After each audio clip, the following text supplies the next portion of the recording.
Comme tout logiciel de traitement de texte, Google Docs propose également l'insertion d'images. Vous connaissez le principe, menu insertion, rubrique images. Ici, vous avez plusieurs éléments. Importés depuis votre ordinateur, si vous avez une image téléchargée. Vous pouvez la rechercher sur Internet, sur Google Images, sur votre Drive, sur Google Photos, qui est une application dédiée aux photos par Google, sur votre Android par exemple.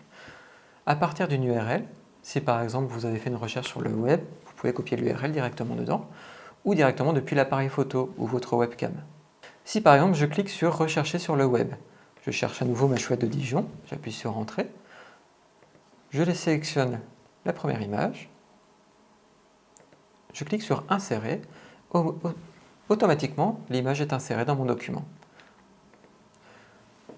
À partir de là, vous avez différentes options qui vont s'ouvrir à vous dans votre barre d'outils. De la même façon, Google Docs va vous proposer de choisir des bordures pour votre image. Avec l'épaisseur de bordure, le style de bordure, et un nouvel élément est apparu, le recadrage ou ce qu'on appelle aussi le rognage. Je souhaite par exemple faire en sorte que mon image soit plus carrée. À côté des poignées de sélection de l'image, vous avez des éléments noirs sur le côté qui vont vous permettre de régler au mieux votre rognage. Par exemple, là je vais descendre le haut de l'image jusqu'au sommet de la tête de la chouette. Et voilà. Je vais faire pareil en dessous, jusqu'au niveau de ses pattes, et ça me permet d'avoir une image un petit peu plus carrée. C'est ce qu'on appelle le rognage.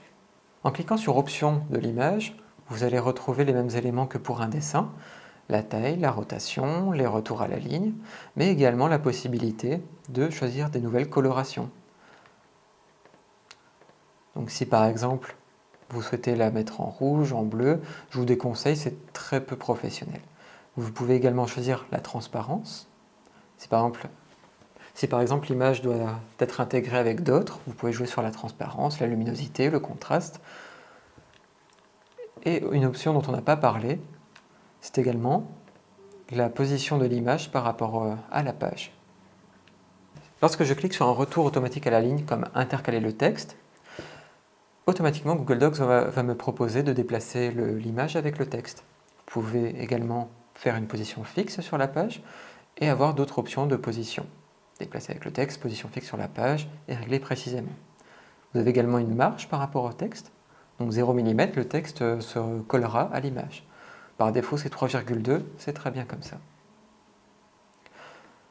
Lorsque vous faites un clic droit sur l'image, vous avez également le recadrage. Vous avez la possibilité de remplacer l'image avec une image quelconque, mais qui gardera le rognage.